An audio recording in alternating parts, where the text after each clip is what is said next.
रात का समय था और मैं अपने कमरे में सुकून से सो रहा था जब अचानक मुझे कमरे में किसी और की मौजूदगी का एहसास हुआ, जैसे कोई मेरे कदमों के पास बैठा है। मैंने देखने के लिए आंखें खोलीं और देखा कि ये वही है जो आज भी मेरे कमरे में खिड़की से फांद कर अंदर आ गई थी। उसने अपने चेहरे को नकाब में छुपा रखा था। वह बहुत डरी और सहमी सी मेरे कमरे में मेरे बिस्तर के पैरों की तरफ बैठी थी। मैंने उससे कहा कि तुम डरो नहीं, आराम से बैठ जाओ। जाने वह किससे इतनी डरी हुई थी और रात के इस समय कैसे यहां तक आ जाती थी, और जाने क्यों मैं उसके डरने से मजहूज होने लगा था। ये आज मेरी जिंदगी में कैसा दिन आया था। रात का समय था। वो कम उम्र लड़की मेरे सामने बैठी थी। उसने बहुत प्यारा सा परफ्यूम लगा रखा था जिसकी वजह से मैं पागल हुआ जा रहा था, पर एक बहुत बड़ा जुल्म किया हुआ था उसने अपने चेहरे को नकाब में छुपा रखा था, लेकिन उसकी आंखें बता रही थीं कि वह बहुत ज्यादा हसीन और खूबसूरत लड़की थी, क्योंकि आंखें औरत के चेहरे की आधी खूबसूरती होती हैं। और इस तरह तो वह बहुत ज्यादा खूबसूरत थी। वह बहुत डरी और सहमी सी मेरे कमरे में मेरे बिस्तर के पैरों की तरफ बैठी थी। मैंने उसे कहा कि तुम डरो नहीं, बैठ जाओ आराम से। एक बड़ी अजीब बात है कि ज्यादातर मर्द इस बात को कभी स्वीकार नहीं करेंगे, लेकिन इस तरह की डरी सहमी हुई लड़की मर्द को ज्यादा अच्छी लगती है, न कि एक कॉन्फिडेंट वाली औरत जो उसके सामने बैठी हो और उसे ये बताए कि मैं किसी से नहीं डरती। पर सवाल यहाँ ये था कि जाने वह किससे इतनी डरी हुई थी और रात के इस समय कैसे यहाँ तक आती थी, और जाने क्यों मैं उसके डरने से मजहूज होने लगा था। लेकिन उस लड़की का राज जानकर मेरी जिंदगी इस कदर अपनी डगर से हट जाएगी, ये मैंने सोचा भी नहीं था, जबकि मेरा उससे कोई वास्ता नहीं था। पर वह मेरे लिए मेरी जिंदगी का सबसे बड़ा सच बन गई थी। मुझे उससे प्रेम हो गया था, वो भी सच्चा वाला प्रेम। पर यह कहां पता था कि जिस लड़की की सिर्फ आंखें देखकर मैं उसका दीवाना हो गया हूं, वो कोई और नहीं बल्कि मेरी अपनी सगी। मेरा नाम राजीव है। मेरी उम्र 22 साल थी जब मेरी माँ ने मेरी शादी करने का शोर मचा दिया। मैं अपनी माँ के सामने चीखता चिल्लाता रहा कि 22 साल की उम्र हुई है, 42 की नहीं। क्यों आप मेरी शादी करने पर तुल्ली बैठी हैं? लेकिन मेरी माँ का कहना था कि शादी तो करवानी है, वो भी उनकी पसंद की लड़की से। मैं अच्छा खासा हसीन और खूबसूरत मर्द था। सोचा कि माँ जब कोई लड़की पसंद करेगी तो वहां जाकर भी यही बताएगी कि मेरा बेटा तो बड़ा खूबसूरत है। माँ ने मेरे लिए एक लड़की पसंद भी कर ली और मुझे आकर बताया कि बहुत बड़े बिजनेसमैन की इकलौती बेटी है और उसका बाप बिस्तर पर पड़ा है, यानी डेथ बेड पर। उस जमाने में मेरी कोई नौकरी नहीं थी। मेरे बाप का छोटा मोटा कारोबार था, बस मैं वहीं देखा करता था। लेकिन सच कहूं तो वो कारोबार दिन ब दिन मेरे हाथों से डूब रहा था, क्योंकि मुझे कारोबार की कोई समझ नहीं थी। माँ ने कहा कि लड़की का बाप बिस्तरे मर्ग पर पड़ा है और सारी जायदाद की अकेली मालिक है, तो सच कहूं तो मेरे दिल में भी ख्वाहिश जागी कि बस इसी लड़की से मेरी शादी हो जाए। क्योंकि कोई माने ना माने, पैसे तो सबको अच्छे लगते हैं, मुझे भी, क्योंकि पैसे के बिना कुछ भी नहीं। माँ ने कहा कि मैं तो हाँ कर आई हूं और तुम्हारी तस्वीर भी दिखा दी। उन्होंने भी हाँ कर दी तो उनको बहुत पसंद आए।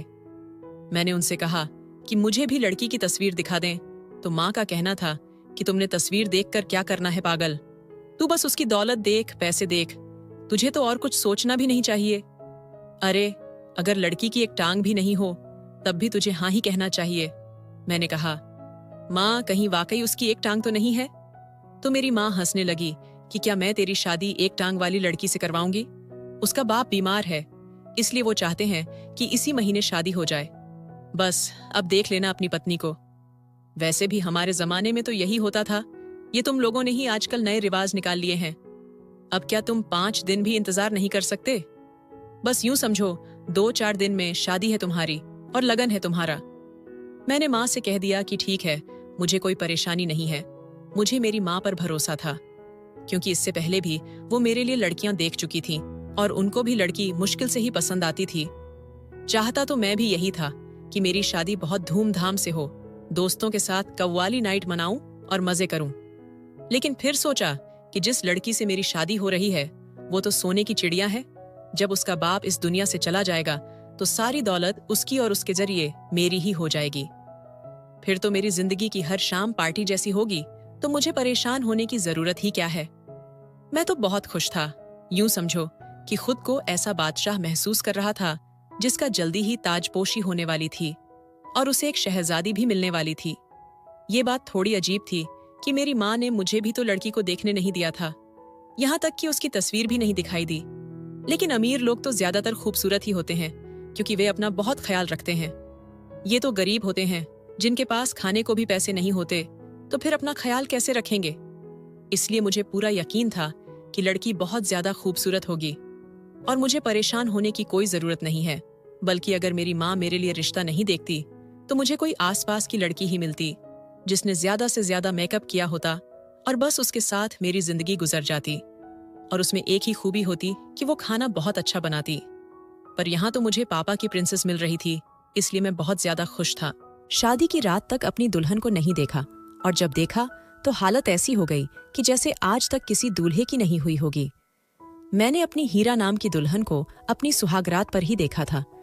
वो घूंघट किए बैठी थी और जब मैंने उसका घूंघट उठाया तो मुझे ऐसा लगा जैसे मेरे साथ इस दुनिया का सबसे बड़ा धोखा हो गया है, क्योंकि वो लड़की इस कदर बदसूरत थी कि कोई भी मर्द उसके पास जाने से इनकार कर दे। उसका वजन 100 किलो से ज्यादा होगा, उसकी रंगत करीबन काली और नैन नक्श भी अजीब भद्दे से थे। मैंने तो उससे पूछ लिया कि वो कौन है और मेरी दुल्हन कहाँ है। शायद मेरे साथ कोई मजाक हो रहा था। शादी की रात पर अक्सर दूल्हे के साथ ऐसा मजाक किया जाता है जिसमें उसकी खूबसूरत दुल्हन की जगह घराने की सबसे मोटी, बदसूरत या बूढ़ी औरत को बैठा देते हैं और जब दूल्हा घूंघट उठाता है तो हैरान हो जाता है। बाद में उसकी प्यारी और खूबसूरत दुल्हन को उसके पास ले आते और कहते हैं कि ये लो तुम्हारी पत्नी तो ये है। पर मेरे घराने में था ही कौन जो ऐसा मजाक करता। शादी भी तो सादगी से हुई थी और सब मेहमान जा चुके थे। अब मुझे समझ आ गई थी कि जो मुझसे ये मजाक कर रहा था वो कोई और नहीं मेरी किस्मत थी और अब मजाक हो चुका था। अब तो मेरा दिल कर रहा था कि कहीं से कोई निकल आए और कहे कि तुम्हारे साथ मजाक हुआ है। बेशक वो कोई आत्मा ही क्यों ना हो। मैंने घूंघट उठाया था, लेकिन उसके बाद मैं एक लफ्ज नहीं बोला। मैंने उसको एक नजर देखा भी नहीं और फौरन निकल के बाहर चला गया। मैं फौरन अपनी माँ के कमरे की तरफ भागा। वो मेरी जिंदगी बर्बाद करके खुद सुकून से सो रही थी। मैंने दरवाजे को ऐसे पीटा था जैसे मेरे अंदर किसी बदअखलाक पुलिस वाले की रूह आ गई थी। मेरी माँ बाहर आई तो मुझे देखकर उसकी जान में जान आई। पागल हो गया है, अक्ल है कि उड़ गई? इस वक्त यहाँ क्या कर रहा है और शक्ल ऐसी क्यों बना रखी है जैसे अपनी सुहागरात पर ही रंडुआ हो गया है। मेरी माँ भी गुस्से में थी। काश ऐसा ही होता, क्योंकि उससे अच्छा तो मैं मर ही गया होता। वो जो कमरे में बैठी है ना, उसे दुल्हन कहना गुनाह है। ये तूने मेरे साथ क्या किया माँ? मैंने तुझ पर भरोसा किया और तूने मेरी मौत का इंतजाम कर दिया। मेरी माँ ने कहा कि क्या मतलब, मैंने क्या वहां पर किसी चुड़ैल को बिठा दिया है? मैंने कहा कि चुड़ैल ही होती। चुड़ैल भी बड़ी खूबसूरत होती है, बस चुड़ैल के पांव उल्टे होते हैं। मुझे बस यही करना था, उसे वापस भेज देना था, क्योंकि मेरे अंदर अब उसके साथ रहने की चाह नहीं थी। लेकिन जब मैंने अपनी माँ को ये बात बताई तो उन्होंने गुस्से में आकर मेरे गाल पर एक जोरदार थप्पड़ जड़ दिया। पागल तो नहीं हो गया तू? वो लड़की नहीं, तेरा ब्लैंक चेक है और तू ऐसी बातें कर रहा है। पागल, तू बहुत जल्द बहुत अमीर होने वाला है। मैंने अपनी माँ से कहा, हाँ मैं अमीर हो जाऊं और साथ ही मर भी जाऊं। अमीर हो जाऊं पर अपनी जिंदगी भी बर्बाद कर लूं। नहीं चाहिए ऐसी दौलत। क्या फायदा ऐसी दौलत का, ऐसे पैसों का जो बाद में मुझे अपना इलाज करवाने में ही खर्च करने पड़े, या फिर मुझे बहुत सारी बीमारियां लग जाएं, या फिर मैं पागल हो जाऊं। माँ ने कहा, ओ पागल, तू अपनी बुआ पर गया है। एक बार उसका बाप मर जाए और सारी दौलत तेरे नाम हो जाए, फिर तुझे उससे कोई ताल्लुक रखने की क्या जरूरत है? फिर मेरा बेटा जिस लड़की से कहेगा, मैं उससे अपने बेटे की शादी करवा दूंगी और अपने अमीर तरीन बेटे के लिए परी जैसी लड़की ले आऊंगी। तेरी माँ सब जानती है। घाटे का सौदा आज तक नहीं किया मैंने, वरना मेरा कोई दिमाग खराब था कि अपने हीरे जैसे बेटे को उस मोटी घसीट के हवाले कर देती। मैंने कहा, हीरा क्या होता है? इस लड़की का नाम हीरा किसने रखा है? और माँ कहने लगी, उसका नाम हीरा नहीं लक्ष्मी है, लेकिन उसका बाप उसे प्यार से हीरा कहता है। हम भी हीरा ही कहेंगे क्योंकि हमारे लिए तो वो वाकई हीरा है, लेकिन ऐसा हीरा जिसे हमें बेच देना है। पर जब तक उसका बाप मर नहीं जाता, उससे अच्छे तरीके से पेश आ। बस यूं समझ ले, कुछ दिन की तकलीफ है, फिर सुकून ही सुकून है। मेरी माँ की अक्ल पर मैं हैरान था। सोच भी नहीं सकता था कि वो इतना गहरा सोचेंगी। वरना हमारे पास था ही क्या? एक छोटा सा घर जिसकी हालत इतनी बुरी थी, पर हमारे पास उसे ठीक करवाने के भी पैसे नहीं थे। मैं वापस कमरे में आया तो मेरी पत्नी जाग रही थी। मैंने उसे कहा, चुपचाप सो जाओ। पूछने लगी, आप कहाँ चले गए थे? मैंने कह दिया, अपने किसी दोस्त से फोन पर बात कर रहा था। उसने कहा, ऐसा आपके दोस्त को इस वक्त कॉल नहीं करनी चाहिए थी, आज आपकी सुहागरात है। मैं देख रहा था कि उसके मुंह में जुबान भी थी। उसको अपनी सुहागरात की पड़ी हुई थी, जबकि मैं उसके करीब भी नहीं जाना चाहता था। मैंने कहा, तुम थक गई होगी, आराम कर लो। उसने कहा, मुझे आपसे एक जरूरी बात करनी थी, जिसके बाद शायद आप बहुत गुस्सा हो जाएंगे, पर यह बहुत जरूरी है। मैंने कहा, बोलो, मैं सुन रहा हूं। तो उसने मुझे एक ऐसी बात बताई जो कि अगर किसी भी पति को बताई जाती तो वह हत्थे से ही उखड़ जाता, पर मेरे लिए यह किसी खुशखबरी जैसी थी। जब तक मेरे बाबा बीमार हैं, मैं रोज रात को अपने घर ही रहा करूंगी, क्योंकि रात को बाबा का ख्याल रखने की जरूरत होती है और नौकरों पर मैं भरोसा नहीं कर सकती। मेरे पास अपनी अमीर पत्नी की नजरों में अच्छा बनने और अपनी जान बचाने का बहुत अच्छा मौका था। मैं कुछ भी ऐसा नहीं करना चाहता था जिससे उसे यह महसूस हो कि मैं उसे धोखा दे रहा हूं। मैंने उससे कहा, अभी हमारी शादी हुई है और तुम रात के वक्त घर से बाहर रहना चाहती हो। तुम्हें नहीं लगता कि यह बात कुछ मुनासिब नहीं है? उसका कहना था कि हाँ, ऐसा है, पर मैं क्या करूं? मेरे बाबा जिस तरह बीमार पड़े हैं, पता नहीं उनके पास कितना वक्त है। मेरे लिए यह वक्त बहुत जरूरी है कि मैं उनकी सेवा कर लूं, ताकि मेरी उनके साथ कुछ अच्छी यादें बन जाएं। वह सारी जिंदगी बाहर ही रहे और पैसे कमाने की मशीन बने रहे। उन्होंने हमारे लिए करोड़ों कमाए। ये बातें सुनकर तो मैं दिल ही दिल में बहुत खुश हो रहा था। मैंने अच्छा बनने के लिए अपनी पत्नी को इजाजत दे दी कि वह रात को अपने मायके में रह सकती है, क्योंकि दरअसल मैं उसकी शक्ल भी देखना नहीं चाहता था। और मेरे लिए तो यूं था कि जैसे अंधा क्या मांगे, दो आंखें। रिसेप्शन की रस्म में बैठकर शाम को ही मेरी पत्नी अपने माँ बाप के घर चली गई और मैंने सुख का सांस लिया। लेकिन उसी रात कुछ ऐसा हुआ कि मेरा सुकून बर्बाद हो गया। रात को सुकून से अपने कमरे में सो रहा था जब मुझे हल्की सी दस्तक सुनाई दी। यह दस्तक बहुत हल्की थी, पर बहुत जल्दी जल्दी में दी जा रही थी। मैंने देखा तो इधर मेरे कमरे का दरवाजा खुला हुआ था। फिर यह दस्तक कौन दे रहा था? मैं नींद से जाग ही गया और मैंने महसूस किया कि यह दस्तक मेरे कमरे की खिड़की पर आ रही है और मेरे कमरे की खिड़की बाहर गली में खुलती है। मैं हैरान हुआ कि यह कौन हो सकता है, लेकिन अब दस्तक के साथ साथ आवाज भी आई और यह आवाज बहुत ही नौजवान और खूबसूरत थी। कोई लड़की थी। वह कह रही थी कि दरवाजा खोलो, मैं बहुत मुसीबत में हूं। जब सुना कि कोई मुसीबत में है तो खिड़की खोल दी और सामने खड़ी उस लड़की को देखकर हैरान रह गया। उसने अपने चेहरे को नकाब से और बदन को चादर में छुपा रखा था, लेकिन उसकी आंखें बता रही थीं कि ये आंखें किसी खूबसूरत इंसान की हैं। मैंने उससे अंदर आने को कहा और वह मेरा हाथ पकड़कर खिड़की के अंदर फांद कर कमरे में आ गई। उसने कमरे में आते ही मेरे हाथ जोड़ दिए और कहने लगी कि मैं बहुत मुसीबत में हूं, मेरी मदद करो। वह मेरे कदम में बैठ गई कि मुझे पनाह दे दो। मैं हैरान भी था और घबरा भी गया। फौरन अपने कमरे का दरवाजा बंद कर दिया। मैंने उससे पूछा कि कैसी मुसीबत? क्या तुम्हारे पीछे कुछ लोग बड़े हैं? अगर तुम कहती हो तो मैं पुलिस को बुलाता हूं। उसका कहना था कि नहीं, पुलिस को नहीं बुलाना, मैं आपको कुछ नहीं बता सकती, बस मुझे थोड़ी देर के लिए इस कमरे में पनाह दे दो, आज की रात के लिए। मैंने उससे कहा कि मैं तुम्हें कैसे पनाह दे सकता हूं, मेरे घर में मेरी माँ है और उसने जो हमें देख लिया तो वह 1000 सवाल करेगी, फिर पनाह कैसे दूं? उसने कहा, मुझे बस इस कमरे में बैठने दें, आपकी बड़ी मेहरबानी होगी। मैं थोड़ी देर यहीं पर बैठी रहूंगी, मैं कुछ बोलूंगी भी नहीं, आपको किसी मुसीबत में नहीं डालूंगी, बस मुझे बचा लें। मैंने कहा, ठीक है, तुम इस कमरे में आज की रात के लिए रुक सकती हो। वह लड़की मेरे कमरे में ही रखे एक सोफे पर बैठ गई। कमरे को हैरान होकर देख रही थी कि यह किसी नए शादीशुदा जोड़े का कमरा है, क्योंकि यहाँ पर सामान भी नया मौजूद था और अभी तक मेरे बेड पर सजावट भी लगी हुई थी। उसने मुझसे सिर्फ एक सवाल किया, आप शादीशुदा हैं? मैंने कहा, नहीं, मैं शादीशुदा नहीं हूं। कमरा मेरे भाई की पत्नी के लिए सजाया गया था और वह अपनी पत्नी को लेकर बाहर के मुल्क चला गया है और अब यह कमरा मेरा हो गया है। जाने क्यों मैं उससे सच बताना नहीं चाहता था। मैं उससे यह नहीं कहना चाहता था कि मैं शादीशुदा हूं। वैसे भी इतनी मोटी पत्नी का पति कहकर मुझे कौन सा फख्र महसूस हो रहा था। लेकिन मैंने यह फैसला बड़ी जल्दी कर लिया कि मुझे उसे यह नहीं बताना कि मैं शादीशुदा हूं। मैंने एक पल को भी नहीं सोचा कि वह बहुत ही ज्यादा खूबसूरत लड़की मालूम हो रही थी। उसने इतना चेहरा भी छुपाया हुआ था और चादर ऐसे की थी कि उसके पैर तक दिखाई नहीं दे रहे थे। जब मैंने अपनी पत्नी को इस कमरे में बैठे देखा तो मुझे ऐसा लगा था कि काश इसकी जगह कोई चुड़ैल बैठी होती। लेकिन अब मेरे दिल में यह बात नहीं आई कि क्या कहीं लड़की को चुड़ैल तो नहीं थी जो आधी रात को मेरे कमरे में आ गई थी। वरना कैसे आजकल कोई इस तरह गलियों में कह रहा हूं, वह भी रात के वक्त। लेकिन हो सकता है किसी भी कोई मुसीबत आई हो। उसके बाद उसने मुझसे कोई सवाल नहीं किया और वह चुपचाप एक तरफ बैठी रही। रात का वक्त ऐसा भी होता है कि जब इंसान को बहुत सख्त नींद आ जाती है और कुछ भी हो लेकिन वह सो ही जाता है।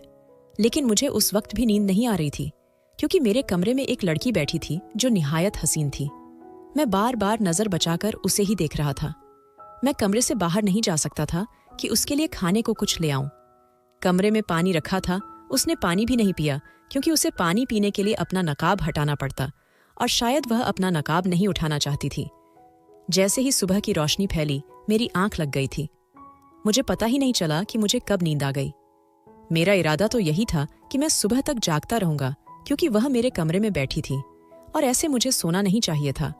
लेकिन मुझे नींद आ गई थी और जब मैंने सुबह आसपास देखा तो वह कहीं पर भी मौजूद नहीं थी।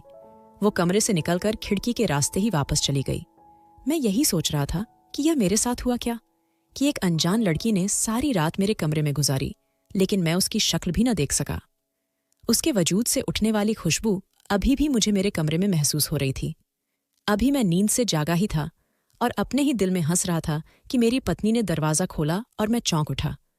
उसने कहा, आप चौंक क्यों गए? मैंने कहा, क्या तुम अचानक से आ गई तो जाहिर है, क्या मैं चौंक नहीं जाऊंगा? बेशक मैंने अभी उससे अपने रिश्ते का आगाज नहीं किया था और मैं जानता था कि वो कुछ दिन के लिए मेरी पत्नी है।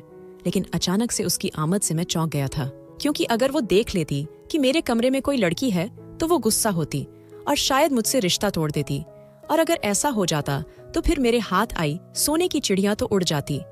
बस मुझे इस बात का डर था और किसी बात का खौफ नहीं था। वह सोने की चिड़िया नहीं, सोने का हिप्पो था, लेकिन मुझे उसी के साथ गुजारा करना था। मेरी माँ ने मुझे यह भी कहा था कि तूने उसके साथ इस तरह रहना है जैसे तू उसे बहुत ज्यादा प्यार करता है। उसको एक जगह भी यह कहने की जरूरत नहीं कि तुम खूबसूरत हो या मोटी हो। तेरी जबान से ऐसी कोई बात ना निकले, बल्कि तूने उसे बहुत ज्यादा खुश रखना है ताकि जब तक उसके बाप की जान में जान है उसका बहुत ख्याल रखना होगा। मैंने उसके बाप की हालत के बारे में डॉक्टर से पूछा है। डॉक्टर ने कहा है कि कोई उम्मीद नहीं है, आज गया या कल गया, कुछ दिन का मेहमान है, इसलिए हमें उस लड़की को बहुत खुश रखना होगा। वह यह समझने पर मजबूर हो जाए कि हम ही उसके परिवार हैं और उसका इस दुनिया में हमारे अलावा कोई भी नहीं है, ताकि जब उसके बाप का इंतकाल हो जाए तो वह अपने सारे राज हमसे शेयर करे, हमसे मशवरा मांगे और हम उसे बताएंगे क्या करना है, कैसे करना है। जाहिर है वह सारा कारोबार तेरे हाथ में दे देगी और खुद घर की चिड़िया बनकर बैठ जाएगी। और जैसे ही सब कुछ तेरे हाथ में आ जाए तो उसे रास्ते से हटाना बहुत ही आसान हो जाएगा। इसमें थोड़ा वक्त लगेगा, बहुत सफर करना पड़ेगा और पूरी उम्र लग जाती है इतने सारे पैसे कमाने में। अगर हमारा साथ 1.5 साल भी लगा तो क्या बुरा है? मैंने कहा, इतनी जल्दी आ गई तो? कहने लगी, हाँ, मैंने सिर्फ रात को रहने का कहा था। मुझे मेरी जिम्मेदारियों का एहसास है, जबकि मुझे उससे कोई जिम्मेदारी पूरी करवाने का कोई शौक नहीं था। मैंने कहा कि जाकर नाश्ता बना दो। वैसे उसने नाश्ता बहुत अच्छा बनाया था। वो घर को साफ करने लगी, मेरे कपड़े निकाल के इस्त्री किए और मुझसे पूछा कि दोपहर के लिए क्या बना दूं? तो मैंने कहा कि कुछ भी बना लेना, मुझे कोई परेशानी नहीं है। और अगले दिन भी रात को फिर से मेरी पत्नी अपने मायके चली गई और आज फिर वो लड़की मेरे कमरे में आ गई। उसने कहा कि मुझे पनाह चाहिए। मैंने उससे पूछा कि तुम क्या करती हो कि लोग तुम्हारे पीछे पड़े हैं? उसने कहा कि मैं तुम्हें कुछ नहीं बता सकती। अगर तुम मुझे पनाह नहीं देना चाहते तो मैं चली जाती हूं यहां से, लेकिन अगर मेरे साथ कुछ हो गया तो फिर उसके जिम्मेदार तुम होगे। मैंने कहा, ऐसी कोई बात नहीं है, तुम परेशान हो गई हो, मैं तो वैसे ही पूछ रहा था। ठीक है, मैं तुमसे कोई सवाल नहीं करूंगा, तुम आराम से बैठ जाओ। मैंने यह बात अपनी माँ को भी नहीं बताई थी क्योंकि मेरी माँ ने कहा था कि अपनी पत्नी की सेवा करो, उसे खुश रखो, लेकिन मैं उसकी सेवा करने के मूड में बिल्कुल भी नहीं था। वो जाती तो मैं शुक्र अदा करता था कि मेरी जान छूट गई।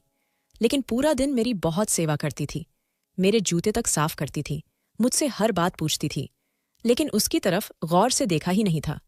मेरे ख्यालों में तो दिन भर वो नकाबपोश हसीना फिरती रहती थी, जो हर रात मेरे कमरे में आकर मेरी नज़रों के सामने बैठकर मेरा दिल जलाया करती थी।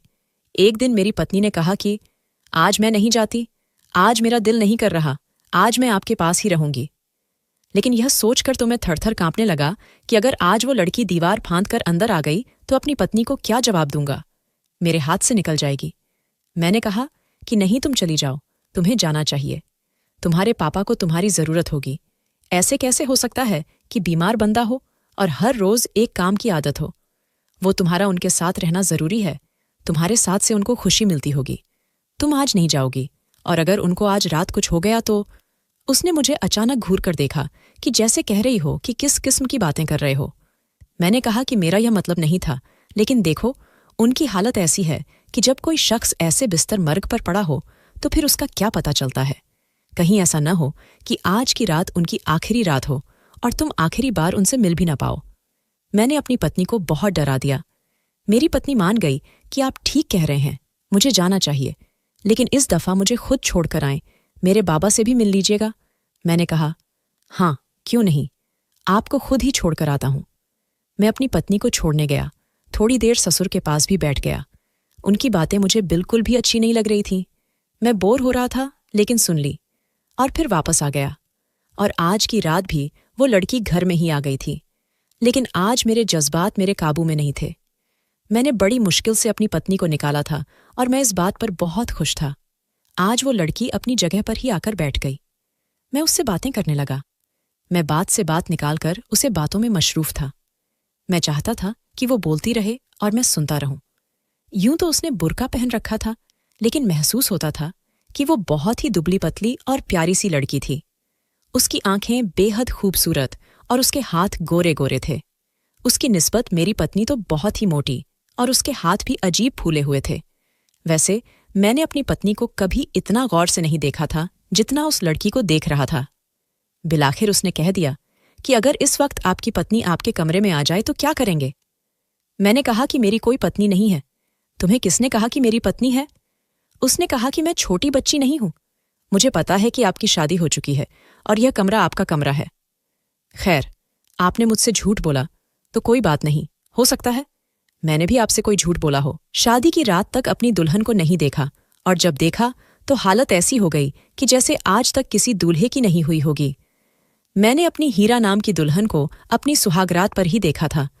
वो घूंघट किए बैठी थी, और जब मैंने उसका घूंघट उठाया तो मुझे ऐसा लगा जैसे मेरे साथ इस दुनिया का सबसे बड़ा धोखा हो गया है, क्योंकि वो लड़की इस कदर बदसूरत थी कि कोई भी मर्द उसके पास जाने से इनकार कर दे। उसका वजन 100 किलो से ज्यादा होगा। उसकी रंगत करीबन काली और नैन नक्श भी अजीब भद्दे से थे। मैंने तो उससे पूछ लिया कि वो कौन है और मेरी दुल्हन कहाँ है। शायद मेरे साथ कोई मजाक हो रहा था।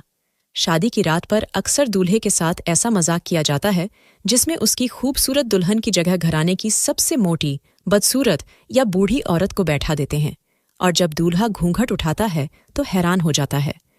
बाद में उसकी प्यारी और खूबसूरत दुल्हन को उसके पास ले आते और कहते हैं कि ये लो तुम्हारी पत्नी तो ये है। पर मेरे घराने में था ही कौन जो ऐसा मजाक करता। शादी भी तो सादगी से हुई थी और सब मेहमान जा चुके थे। अब मुझे समझ आ गई थी कि जो मुझसे ये मजाक कर रहा था वो कोई और नहीं, मेरी किस्मत थी, और अब मजाक हो चुका था। अब तो मेरा दिल कर रहा था कि कहीं से कोई निकल आए और कहे कि तुम्हारे साथ मजाक हुआ है। बेशक वो कोई आत्मा ही क्यों ना हो। मैंने घूंघट उठाया था, लेकिन उसके बाद मैं एक लफ्ज़ नहीं बोला। मैंने उसको एक नज़र देखा भी नहीं और फौरन निकल के बाहर चला गया। मैं फौरन अपनी माँ के कमरे की तरफ भागा। वो मेरी जिंदगी बर्बाद करके खुद सुकून से सो रही थी। मैंने दरवाजे को ऐसे पीटा था जैसे मेरे अंदर किसी बदअखलाक पुलिस वाले की रूह आ गई थी। मेरी माँ बाहर आई तो मुझे देखकर उसकी जान में जान आई। पागल हो गया है, अक्ल है कि उड़ गई? इस वक्त यहाँ क्या कर रहा है? और शक्ल ऐसी क्यों बना रखी है जैसे अपनी सुहागरात पर ही रंडुआ हो गया है? मेरी माँ भी गुस्से में थी। काश ऐसा ही होता, क्योंकि उससे अच्छा तो मैं मर ही गया होता। वो जो कमरे में बैठी है ना, उसे दुल्हन कहना गुनाह है। ये तूने मेरे साथ क्या किया माँ? मैंने तुझ पर भरोसा किया और तूने मेरी मौत का इंतजाम कर दिया। मेरी माँ ने कहा कि क्या मतलब, मैंने क्या वहां पर किसी चुड़ैल को बिठा दिया है? मैंने कहा कि चुड़ैल ही होती, चुड़ैल भी बड़ी खूबसूरत होती है, बस चुड़ैल के पांव उल्टे होते हैं। मुझे बस यही करना था, उसे वापस भेज देना था, क्योंकि मेरे अंदर अब उसके साथ रहने की चाह नहीं थी। लेकिन जब मैंने अपनी माँ को ये बात बताई तो उन्होंने गुस्से में आकर मेरे गाल पर एक जोरदार थप्पड़ जड़ दिया। पागल तो नहीं हो गया तू? वो लड़की नहीं, तेरा ब्लैंक चेक है और तू ऐसी बातें कर रहा है। पागल, तू बहुत जल्द बहुत अमीर होने वाला है। मैंने अपनी माँ से कहा, हाँ, मैं अमीर हो जाऊं और साथ ही मर भी जाऊं। अमीर हो जाऊं पर अपनी जिंदगी भी बर्बाद कर लूं। नहीं चाहिए ऐसी दौलत। क्या फायदा ऐसी दौलत का, ऐसे पैसों का जो बाद में मुझे अपना इलाज करवाने में ही खर्च करने पड़े, या फिर मुझे बहुत सारी बीमारियां लग जाएं, या फिर मैं पागल हो जाऊं। माँ ने कहा, ओ पागल, तू अपनी बुआ पर गया है। एक बार उसका बाप मर जाए और सारी दौलत तेरे नाम हो जाए, फिर तुझे उससे कोई ताल्लुक रखने की क्या जरूरत है? फिर मेरा बेटा जिस लड़की से कहेगा, मैं उससे अपने बेटे की शादी करवा दूंगी और अपने अमीर तरीन बेटे के लिए परी जैसी लड़की ले आऊंगी। तेरी माँ सब जानती है। घाटे का सौदा आज तक नहीं किया मैंने, वरना मेरा कोई दिमाग खराब था कि अपने हीरे जैसे बेटे को उस मोटी घसीट के हवाले कर देती। मैंने कहा, हीरा क्या होता है? इस लड़की का नाम हीरा किसने रखा है? और माँ कहने लगी, उसका नाम हीरा नहीं लक्ष्मी है, लेकिन उसका बाप उसे प्यार से हीरा कहता है। हम भी हीरा ही कहेंगे, क्योंकि हमारे लिए तो वो वाकई हीरा है, लेकिन ऐसा हीरा जिसे हमें बेच देना है। पर जब तक उसका बाप मर नहीं जाता, उससे अच्छे तरीके से पेश आ। बस यूं समझ ले, कुछ दिन की तकलीफ है, फिर सुकून ही सुकून है। मेरी माँ की अक्ल पर मैं हैरान था, सोच भी नहीं सकता था कि वो इतना गहरा सोचेंगी। वरना हमारे पास था ही क्या, एक छोटा सा घर जिसकी हालत इतनी बुरी थी, पर हमारे पास उसे ठीक करवाने के भी पैसे नहीं थे। मैं वापस कमरे में आया तो मेरी पत्नी जाग रही थी। मैंने उसे कहा, चुपचाप सो जाओ। पूछने लगी, आप कहाँ चले गए थे? मैंने कह दिया, अपने किसी दोस्त से फोन पर बात कर रहा था। उसने कहा, ऐसा आपके दोस्त को इस वक्त कॉल नहीं करनी चाहिए थी, आज आपकी सुहागरात है। मैं देख रहा था कि उसके मुंह में जुबान भी थी, उसको अपनी सुहागरात की पड़ी हुई थी, जबकि मैं उसके करीब भी नहीं जाना चाहता था। मैंने कहा, तुम थक गई होगी, आराम कर लो। उसने कहा, मुझे आपसे एक जरूरी बात करनी थी, जिसके बाद शायद आप बहुत गुस्सा हो जाएंगे, पर यह बहुत जरूरी है। मैंने कहा, बोलो, मैं सुन रहा हूं। तो उसने मुझे एक ऐसी बात बताई जो कि अगर किसी भी पति को बताई जाती तो वह हत्थे से ही उखड़ जाता, पर मेरे लिए यह किसी खुशखबरी जैसी थी। जब तक मेरे बाबा बीमार हैं, मैं रोज रात को अपने घर ही रहा करूंगी, क्योंकि रात को बाबा का ख्याल रखने की जरूरत होती है और नौकरों पर मैं भरोसा नहीं कर सकती। मेरे पास अपनी अमीर पत्नी की नजरों में अच्छा बनने और अपनी जान बचाने का बहुत अच्छा मौका था। मैं कुछ भी ऐसा नहीं करना चाहता था जिससे उसे यह महसूस हो कि मैं उसे धोखा दे रहा हूं। मैंने उससे कहा, अभी हमारी शादी हुई है और तुम रात के वक्त घर से बाहर रहना चाहती हो, तुम्हें नहीं लगता कि यह बात कुछ मुनासिब नहीं है? उसका कहना था कि हाँ, ऐसा है, पर मैं क्या करूं, मेरे बाबा जिस तरह बीमार पड़े हैं, पता नहीं उनके पास कितना वक्त है। मेरी पत्नी घर से चली गई और मेरी माँ को भी इस सब का पता चल गया। मेरी माँ ने मुझे इतना कोसा यहां तक कह दिया कि तुम मेरा बेटा हो ही नहीं सकते। मेरी पत्नी अपने घर चली गई और 1 हफ्ते बाद उसने तलाक का नोटिस भेज दिया। उसे मनाने की बहुत कोशिश की, लेकिन वो सब कुछ जान चुकी थी, इसलिए वो कभी भी वापस आने वाली नहीं थी। उसने मुझसे तलाक ले लिया और अपनी जिंदगी में वापस चली गई।